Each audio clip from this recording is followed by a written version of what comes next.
Hello and welcome to Ask Mayor Miller, this edition of Central Georgia Focus, and I'm your host, Liz Fabian. Every month we sit down with Macon-Bibb County Mayor Lester Miller and ask your questions and questions from our journalists at the Center for Collaborative Journalism.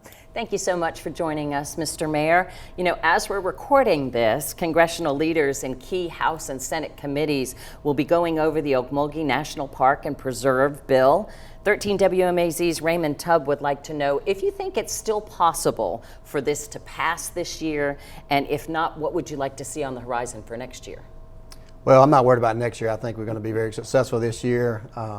Get some good reports out of Washington, D.C. today from the folks that we have representing us there. So I'm very confident we're going to get something done, and it won't be long now. So I let them do their process. We've had great support on both sides of the aisle, and I think we're finally going to get to the end of the tunnel right now. So we're very excited about it. And, I think with the new change in leadership in Washington, D.C., I think they're trying to get things off the calendar, which helps our park situation. So I'm very excited about what may happen very soon. And of course, if it does happen by the end of the year, are we going to have some sort of major celebration? Is there already something in the works, or? Well, we don't want to put the cart before the horse, but we are excited about that, and I'm sure there'll be a celebration at the appropriate time. But I think now we're just we're about to the finish line. And also this week, the public has the opportunity to give their thoughts on the East Bank development that you've proposed on those 20 acres that the county has purchased on the old Bibb Mill site. How much of that project is contingent on the national park status? Well, the project's going to happen regardless. I don't think it's contingent upon it. Certainly, we did that anticipating what may happen with the national park, but the project's going to move forward regardless. But I think it'll have a lot more momentum if we get that final vote. So we're excited about that. That's why the charrettes is happening on November the 21st. There's ample opportunity all day long for people to come. There'll be presentations at 12 o'clock and 6 o'clock on the 21st. So we want people to come out and be heard, and then that charrette, that's what they call it, is going to be something that we take in consideration when we start looking at upward investment there. A lot of people will be seeing this after November 21st. So can people still give input through the UDA or somewhere? They can always give input on there. The final decisions won't be made until we actually talk to the developer. This is the time for people to get input on there. So we're just excited to get to that phase. And then, of course, after we do that and we hear from the public there, we'll take the next step about maybe doing an RFP for upper development sometime after the park gets the final approval. And the Macon Action Plan actually has a pedestrian bridge, not just going over the Ocmulgee River, but also over I-16 to connect downtown to the convention center and the Ocmulgee Mounds. How feasible do you think that is? Well, never say never. That'd be a very expensive project. Certainly won't happen while I'm mayor. I can assure you that. But it's certainly a lofty goal. I think a lot of people took a lot of time, to kind of come up with that theory. But you never know. Things can happen. Never know, may get some more infrastructure money in the future that may make that a possibility, but certainly it's a good plan. You always got to strategize, but I don't see it happening anytime soon. Wasn't there supposed to be, like maybe after the construction process, a pedestrian bridge or a bridge that would be left behind? Is that still in the realm of possibility with the GDOT plans? Well, that is for the connecting the trail. So there will be some bridges that are left intact that we do some work on to allow you to connect perhaps downtown Macon to Amerson, et cetera. So those are the bridges that we have worked out with GDOT. We're just going through all the process and procedures there. Do you have any other thoughts or reaction to the Macon Action Plan XL?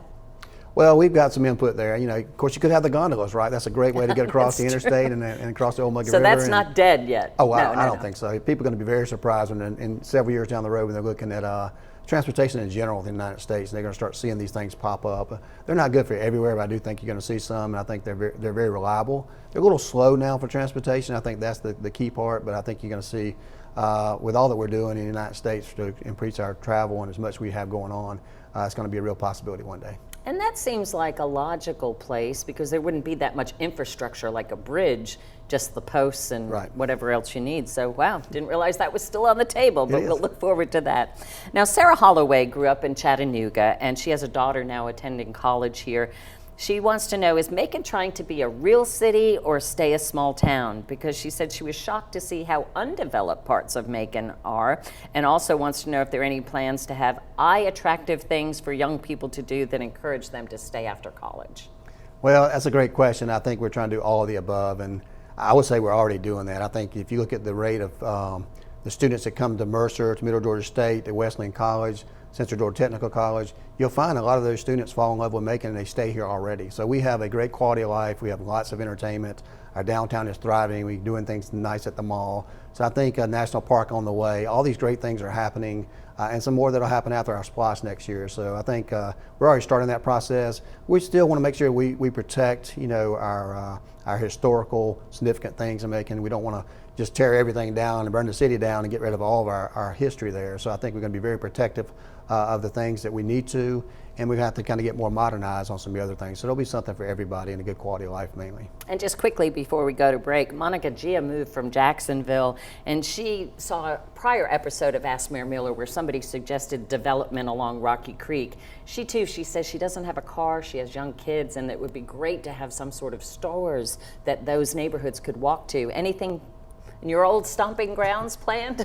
Well, I think there's a lot of housing coming to that area that they'll see, probably 400 houses coming over there. So you'll see some nice houses there. Usually when you have houses, you start attracting more, when you have rooftops, basically, you start attracting more stores and things like that. So I think there will be some of that on the horizon. It just takes a little bit of time.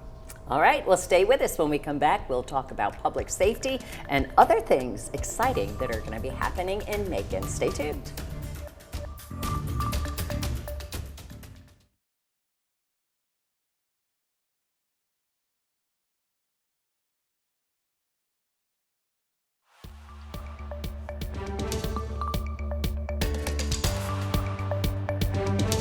Welcome back to Central Georgia Focus, the Ask Mayor Miller edition. Now, Mr. Mayor, a woman was fatally injured recently after her car was hit by a train at the crossing there at Rivoli and Tucker Roads. That's a difficult intersection because the cars back up on Rivoli, and those that aren't turning onto the tracks, get backed up, and then there's not much room for cars to be there. Has there been any discussion about revamping that crossing? I think so. I think one challenge you have there is that's a connector from Tucker straight across there, which creates its own unique challenges. I try to avoid that area, especially certain times of day myself, and certainly I would not be opposed to closing that. So we'll have some conversations with the railroads. It doesn't just come up right now because of this death. It's been a conversation we've had before. Matter of fact, I brought it up, met with a group in Westland when we purchased that property there about what's going to happen with that property. And at that time, I asked them what they thought about closing that intersection, because most of those folks live in that area there. Most of them were very excited about the possibility of that happening, and now as this tragic incident happened there, we can see what maybe that's a possibility. So I'm certainly open to have some conversations with the railroad about closing that and making it still handling the traffic congestion around that area is going to be a challenge. Or even if there was an extra lane so that people going straight at the stop sign wouldn't get all backed up and try to push people over there. And as a matter of fact, I was going to ask you about that land that you purchased along Rivoli to Wesley and Woods Drive. Any movement on creating a passive park there? Of course, we purchased that property, but we have a lease on that property through December 31st. So we sent the letter to the prospective tenants there to let them know that we're intending on taking possession of that property in January. We'll take our team over to review it and assess the situation there. Also going to have community engagement with a couple of the garden clubs and the people that live in that area that we've already met with to kind of get their taste of what they'd like to see there. It probably will be a passive park, but the main thing now we're looking to see with the condition of the house and whether we can save that or not. It would be nice if different garden clubs could landscape different parts of it and make sure that those sections are always nice. Maybe that's one way to do it without spending a lot of money. Jeff Penland of Lizella says he keeps hearing about pending road repairs like for Fulton Mill and Roger and Dixon Roads, but he doesn't see anything yet except for some recreation spending. He says he can't go in either direction when he leaves his driveway without dodging the potholes. So what are your plans? Well, tell them to take a trip down Columbus Road. The entire road there has been pretty much paved in that area as well, and parts of Fulton Mill Road. I've said this many times before, the past administration has only spent about a few $100,000 per year. We have 1,100 miles of road. We have a splash coming up, and I can assure him that it's going to be a major focus in this next splash to pretty much have our largest program that we've ever had in Macon to pave roads. Some of those roads he's talking about are state roads and not county roads, so we really can't do anything about those. But Goodall Mill Road, Fulton Mill Road, all those roads in Lizella that need the TLC is going to get it. I can assure him of that. We're already getting the roads list on there. Also, at the same time, he doesn't understand with state funding on some of these roads, sometimes it takes as long as a year once you even approved the paving of the road to start to finish of that. And that's not our issue, it's just a normal issue dealing with paving roads. It takes very, very, very slow pace sometimes.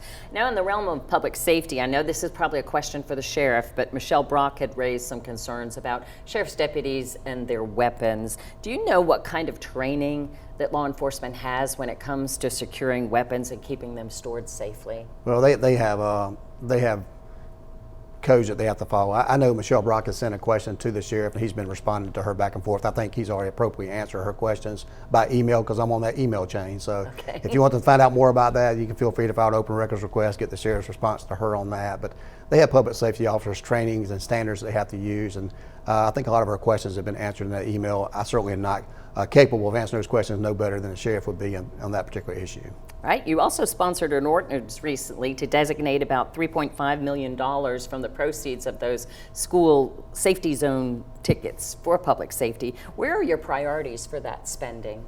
Well, we asked the sheriff for a lot of those things, but I will tell you that we've got a large part of it going to some cameras because people have asked for those. Our parks and recreation, we need to secure those because, as you know, we've had some damage there. We need to protect those areas. The flock cameras is another request there. The sheriff has asked for some drones, and we're considering that possibility with some drones there. A lot of it is we also are approving up to $300,000 for up to 35 crossing guards for the schools. So we're continuing our partnership with there. Technology is probably the lion's share of that, violence prevention, and also we'll be using some of those for cameras and for automobiles as well. So I think getting the sheriff's input has been important to that, and we spent a lot of money on doing that.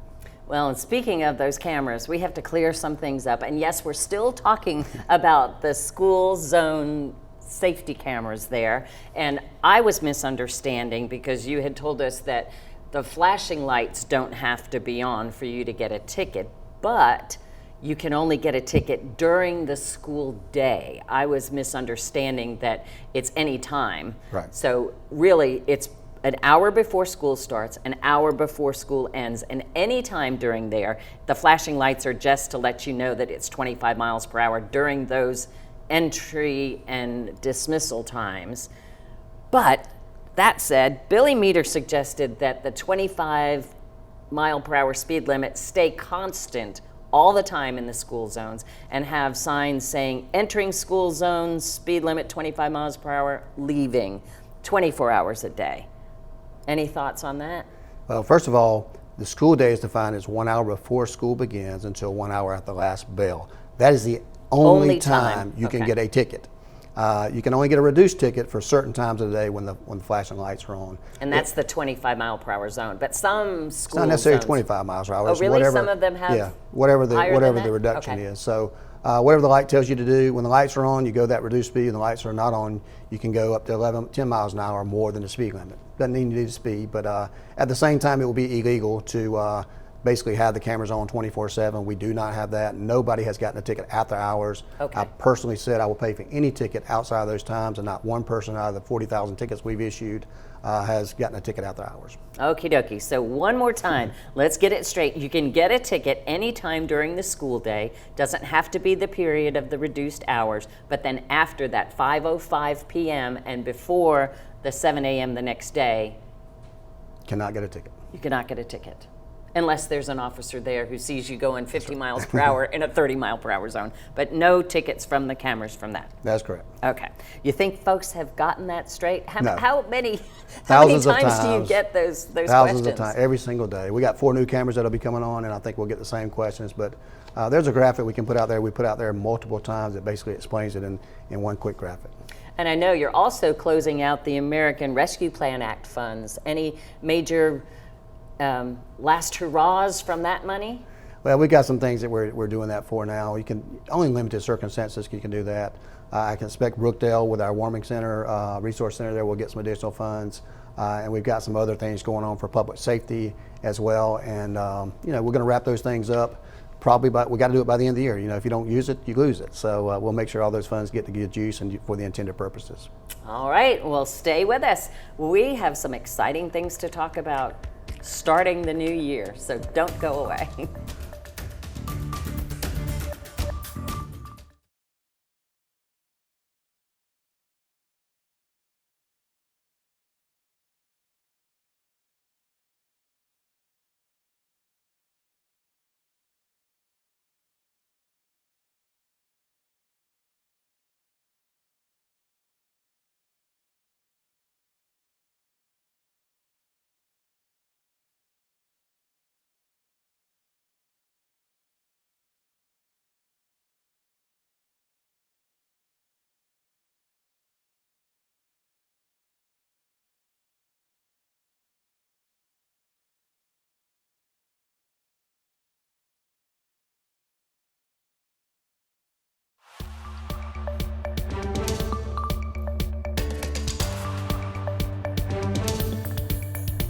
Thank you for staying with us for Central Georgia Focus, the Ask Mayor Miller edition.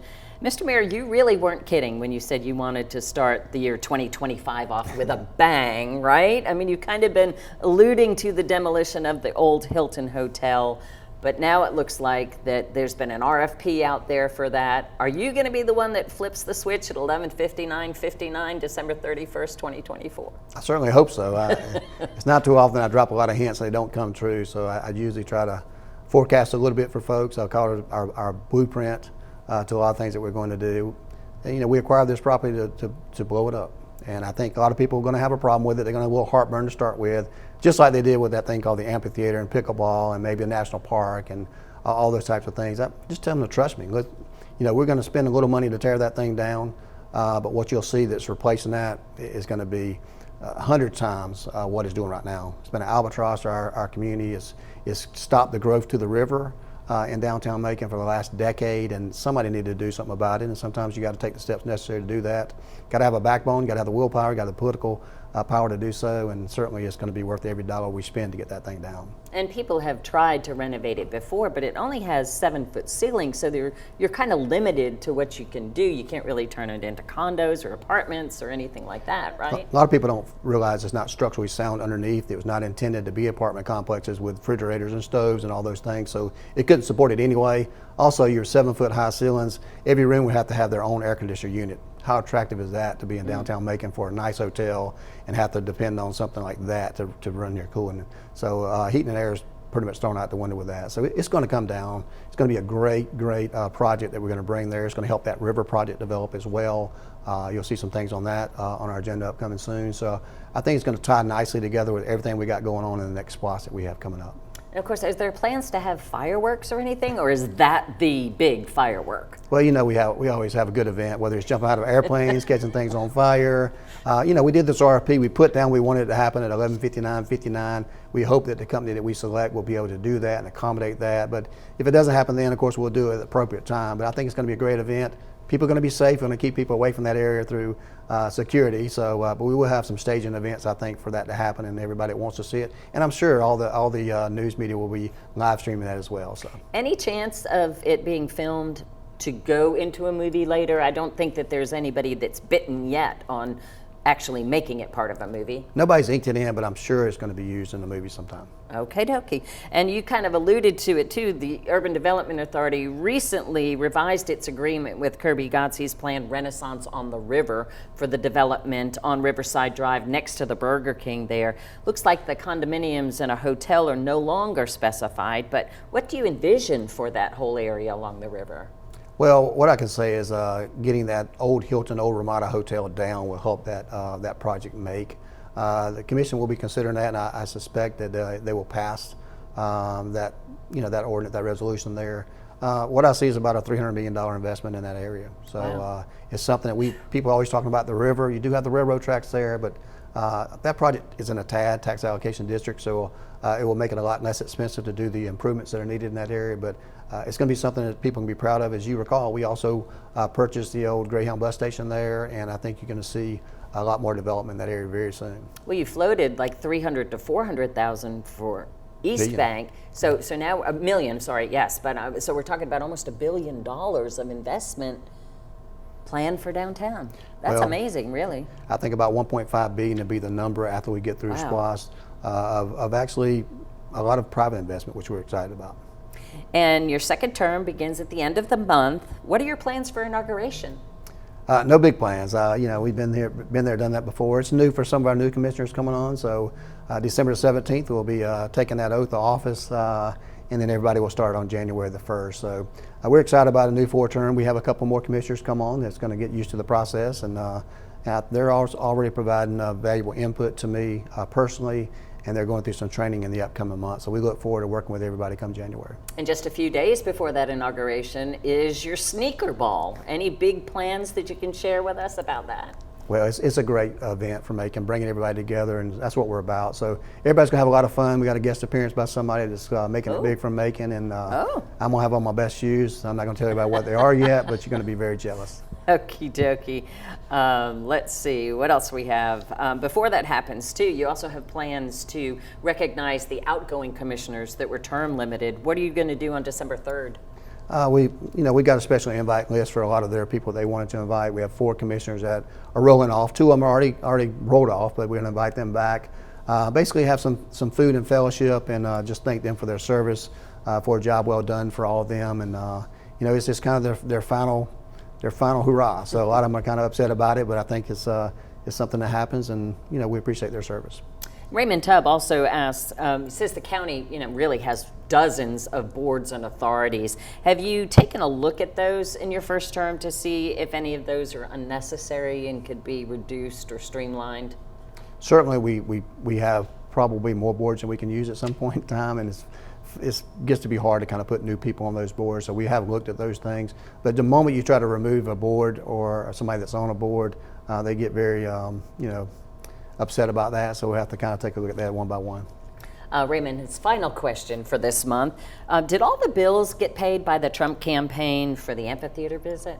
Yeah, I think a lot of people are very concerned about it. Of course, the county is not running that. We have a separate company that did that. But his team paid $125,000 for use of the amphitheater, which is a very good price. And it doesn't matter who comes for that kind of money. We certainly would welcome there for that. So they paid all the bills that I'm aware of. They may have went over a little bit on a couple of things that they need to pay for, but certainly we weren't going to book an event like that and not get the money in advance. And also, we had a high-profile Democratic candidates as well that had motorcades and public safety. How does that work? Did they also pay a little bit, like toward the public safety officers that are joining the motorcades and helping with Secret Service? Somewhat. If they needed additional services, we certainly bill for those types of things. If it's just standard public safety, of course, we provide those things. We had a lot of attention this last election, as you can imagine, being in the heart of Georgia, from all the candidates that came here. So we certainly are pleased with that. It brings some economic benefit when they come to our town as well. People come here to see them, and just kind of puts us on the map nationally, and we can't ever be upset about that. And of course, we're rounding out the 2018 SPLOST collections too. They'll be kind of wrapping up next year by June maybe.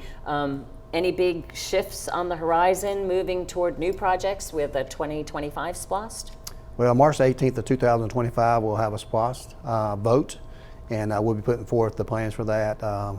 December the 17th, we expect to actually include the ballot language in our ordinance there for people to kind of see. But there'll be some buckets you're very, very familiar with. The top of that is going to be roads. I'm so tired of hearing about roads. We're going to pave the Yellow Brick Road all over Macon-Bibb County, and I'm going to make sure it happens while I'm here. So don't get tired of being interrupted with improvements going on, because it's going to happen a lot in the next several years. So the day after St. Patrick's Day, we'll be looking for the gold at the end of the rainbow for the SPLOST. Right. As we head into Thanksgiving, what are you most thankful for? Well, I'm thankful this election was over, national election, because I'm tired of seeing all those commercials and getting all those texts. But really, it's always about faith and family and friends to me in that order. So I really do. We've been very fortunate this year in Macon, and you want to continue to grow. So I'm definitely, my faith is always going to be first. My family, I love my family dearly, so I'm thankful for them, and of course all the wonderful friends we have in Macon.